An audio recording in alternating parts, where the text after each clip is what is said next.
It's 1940.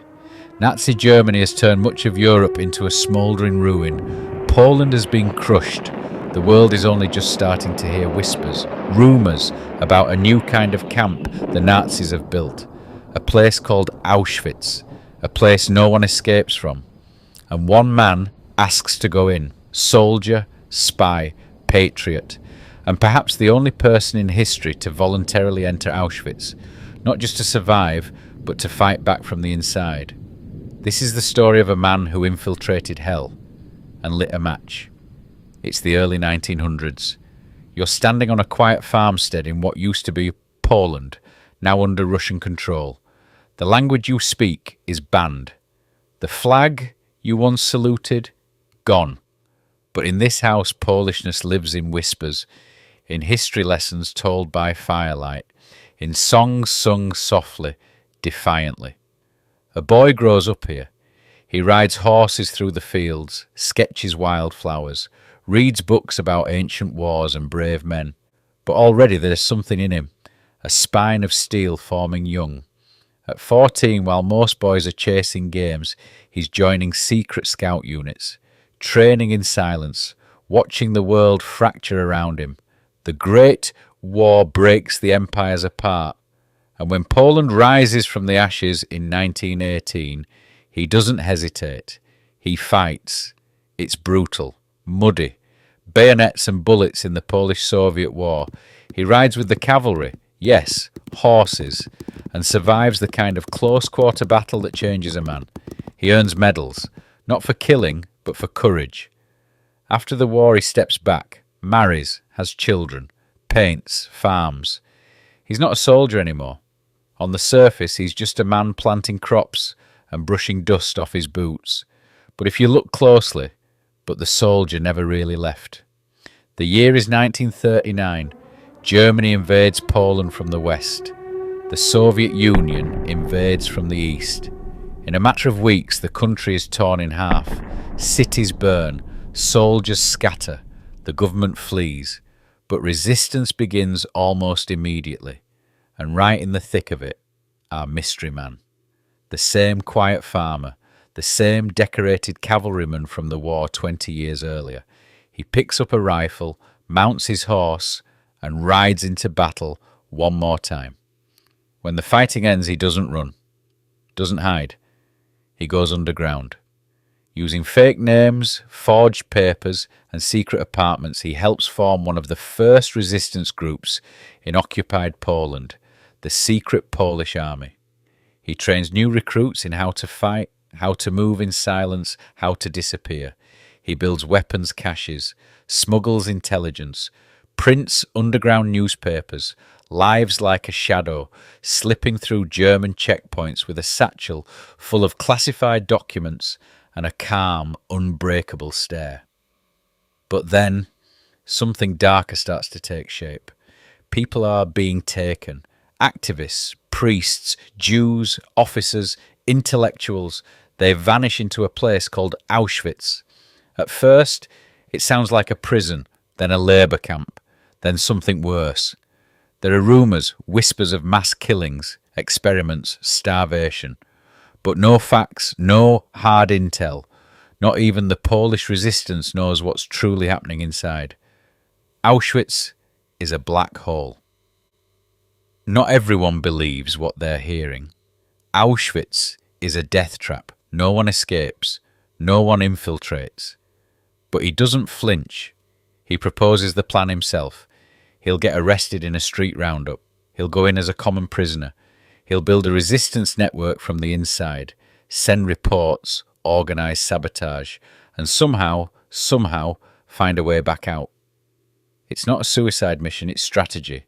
And he volunteers. You see him step into the street like he's just another man heading home with an empty bag and tired shoes.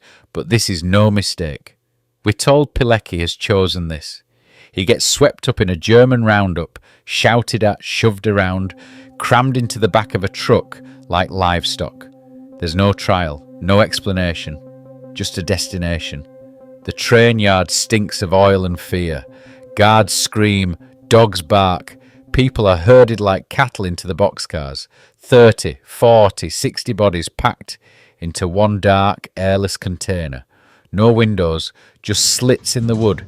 The door slams shut behind him, bolted from the outside. And then, darkness. The train jolts into motion. Someone stumbles. Someone falls. A man starts praying. Another curses in a whisper. You can't sit. There's no room. You lean on each other, shift your weight, try to breathe. But the air's already turning foul. Hours pass. No water, no food, no space to piss. You feel the heat build. Dozens of bodies pressed together, exhaling fear. Somewhere in the dark, someone starts to sob. Time stretches. There's no sense of distance, no landmarks. Just the grinding metal beneath your feet, and the knowledge that no one on this train is going home. A child collapses. An old man sinks to the floor. No one can bend to help him. You're standing on the backs of shoes, shoulders pressed into ribs, someone's elbow jammed in your spine. The stench grows unbearable, and still the train rattles forward. After half a day you begin to forget where you are.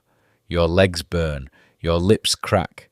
Someone near the wall claws at the boards, trying to catch a breath of air through a split in the wood. And then, movement outside, voices, dogs, the train screeches to a halt. The doors slam open and daylight stabs your eyes. Shouting, smoke, a bitter chemical stench in the air. You stumble down from the car, blinking, coughing, trying to see, and then you read it. The sign, the gate. Arbeit macht frei, Auschwitz. The gates are taller than they should be. The barbed wire hums in the wind. The dogs strain at their leashes, snarling. Guards scream orders. German words sharp as blades, designed to cut you down without touching you. A blow to the face comes without warning. A kick to the back. A rifle butt to the ribs.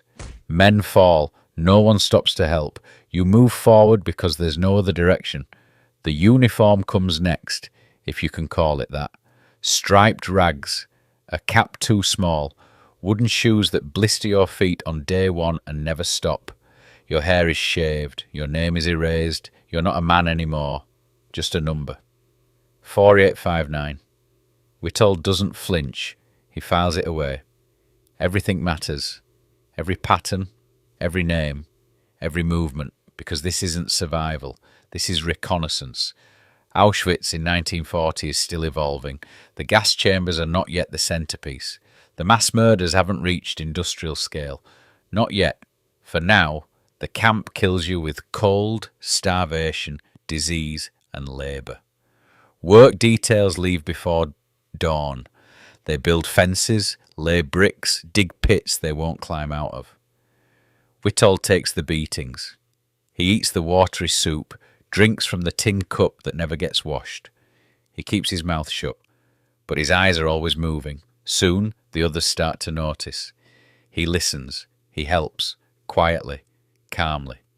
It begins with a whisper, a glance, a smuggled scrap of paper. You watch it grow. A network, organised, disciplined, invisible. Prisoners becoming couriers, messengers, soldiers again. He builds it cell by cell, man by man, orders passed in code. News from the outside passed back out. Yes, out, because somehow, against all odds, information escapes with him. Hidden in clothing, disguised in letters, passed to Polish civilians working in the area. The truth travels. To Warsaw, to London. Witold sends the first eyewitness intelligence on Auschwitz to the Allies. He reports the starvation, the executions, the transports of Jews arriving in cattle cars, never to be seen again. And still the world delays, debates, doesn't act. Inside, the machines of death accelerate. The gas chambers begin their terrible rhythm. The smoke rises, the smell changes. Witold urges the resistance. Attack the camp, drop weapons, bomb the rail lines, do something. But no help comes. So he makes a decision. After more than 2.5 years inside this nightmare, he starts planning his escape. He fakes illness, gets himself transferred to a bakery detail closer to the perimeter. Night after night he studies the pattern of the guards, the sweep of the lights. And then, April 1943, he moves. Alongside two others, he cuts the phone line, crawls through a gap in the wire. You're running. Through trees so black they swallow the moonlight. Breath ragged, heart clawing at your ribs. A misstep and it's over. But you don't stop. For days they hide, move at night, sleep in haystacks, beg food from farmers. No one can know who they are, what they've done, but they make it. Witold emerges back into the world half dead, but carrying knowledge no one else has. Proof. He has lived inside the worst place ever built by man. And he brought the truth back with him. Now the mission shifts. He makes it to Warsaw, thin, sick, but breathing, still holding every detail, every shipment of Jews, every execution, every whispered resistance plan smuggled out from under the Nazis' boots. He delivers it to the Polish underground, the Home Army. The Allies don't act, not really, so he does what he always does. He keeps going. He doesn't disappear, doesn't retreat into a quiet room with a cup of tea and the words, "You've done enough." That sentence doesn't live in him. He rejoins the fight. Warsaw is holding its breath. The city is cracking under Nazi rule. People vanish daily. Food is rationed. German boots echo through every stairwell. But something is building. By summer 1944, the Soviets are approaching from the east. The Home Army sees a window. If they can rise up and take the city before the Russians arrive, maybe, just maybe, Poland can claim its freedom before Stalin swallows it. So they plan. In basements, in coded letters, in whispered meetings. Witold's there. No rank needed, just grit. He joins KDU, the sabotage wing.